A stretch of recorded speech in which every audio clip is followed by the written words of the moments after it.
En principio de la Biblia tenemos el ejemplo de Caín y Abel, dos hermanos.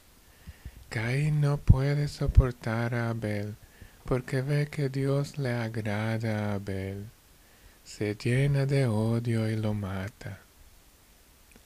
El odio siempre trae violencia, violencia de las palabras, violencia de pensamientos o de sentimientos. La rivalidad también entra fácil en la iglesia. Cuando un cristiano piensa que el otro no sirve para nada y que es malo, que quizás está sentado en primera banca de la iglesia y comulga frecuentemente, a tal cristiano lo va a odiar en su corazón y se va a convencer a sí mismo que es mejor y que tiene más luz y seguramente que es más agradable a Dios. Y así mirando a otro con una mirada sucia, va a perder la claridad de ver su propio interior.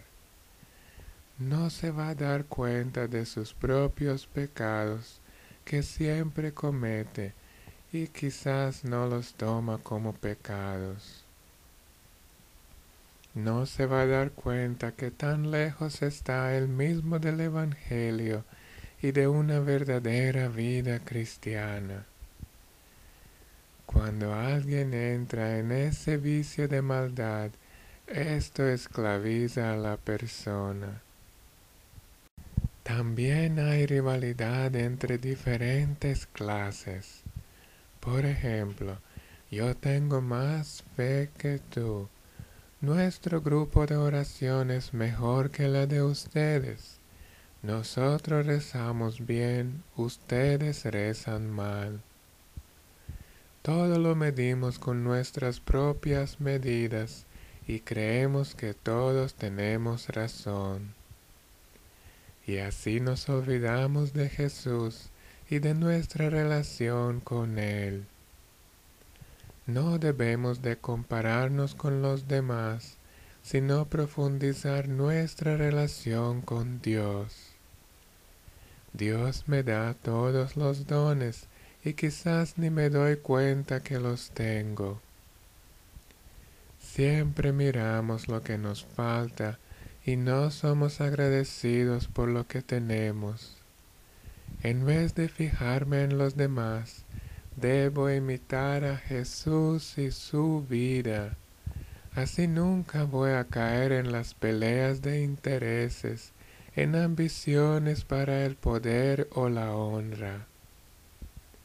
Tanta rivalidad y competencia, tanta avaricia para el dinero, pero solo cuando vivo con Jesús tengo el mejor premio que es una verdadera paz y una vida feliz. La felicidad se encuentra en las cosas sencillas y pequeñas, en humildad que ve a los demás y no tiene sentimientos negativos de rivalidad.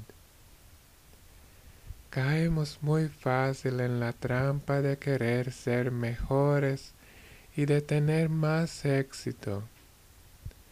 Así seguramente nos perdemos nosotros mismos, nuestra paz y nuestra dignidad. En los ojos de Dios hemos caído muy bajo, aunque pensamos que estamos muy alto, como que hemos escalado una montaña. Aquel que piensa que está arriba, prepárese para la caída, porque cuando de la altura se cae, puede ser muy doloroso. Jesús no quiere que sus discípulos caigan en esa trampa. Él los enseña que desear de ser grande no es en sí tan malo, pero que hay que ser grande en los ojos de Dios. Así como Dios ve la grandeza. ¿Y cómo la ve Jesús? Él llama a un niño y lo pone frente a sus discípulos, frente a todos nosotros, y nos dice: tienen que ser así, como un niño. Ese niño es un ejemplo para ustedes. Ese niño es el símbolo de la verdadera grandeza. Lo que en los ojos del mundo es insignificante, pequeño y sin valor, en los ojos de Dios es grande. Miren a un niño, miren en sus ojos, llenos de luz, llenos de la pureza y claridad. Sus ojos no se manchan con nada. Él ve todo, se alegra con todo y acepta todo. No esconde su mirada de nadie. Él acepta todo y todo recibe como un regalo. No tiene consideraciones, perjuicios ni malas intenciones. Está lleno de confianza y esperanza. Es honesto y abierto. En él no hay mentira ni corrupción. No se le puede corrompir, no se le puede engañar fácil. Nosotros nos engañamos fácil por algún poder, una excelente inteligencia o por alguna falsa apariencia del mundo. Creemos que la mentira es más poderosa que una simple luz de la verdad. Mire cómo el niño siempre está alegre y sin preocupaciones.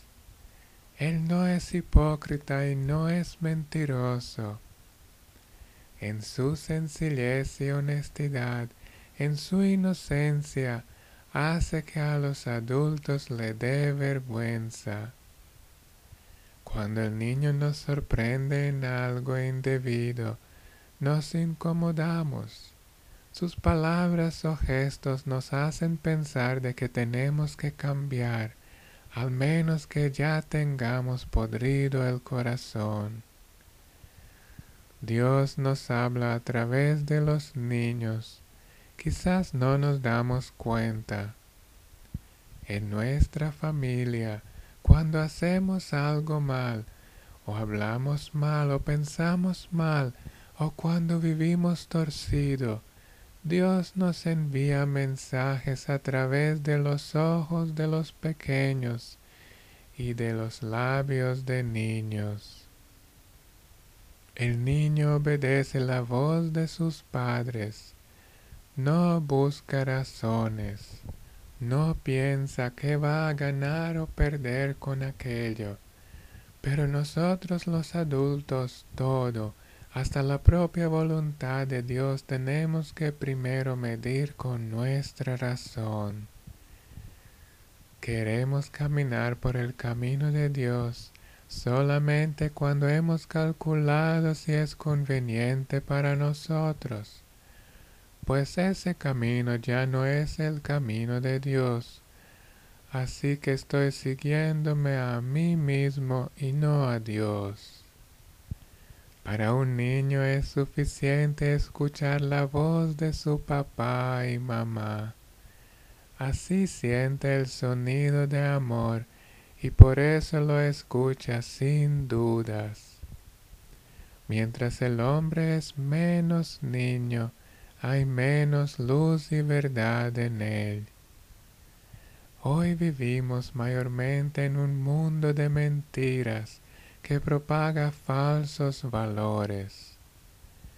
Y el mundo que no acepta y no reconoce las pequeñeces de un niño se hace muy pesado y especialmente para los niños.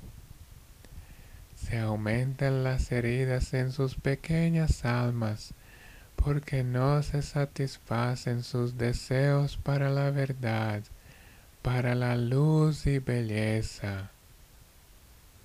Hagámonos semejantes a los niños, Solo así podemos ser grandes en los ojos de Dios, abiertos para su luz, su amor y sus regalos. Así vamos a tener más para regalarle a nuestros hijos. Haciéndolos más felices, nos hacemos felices nosotros.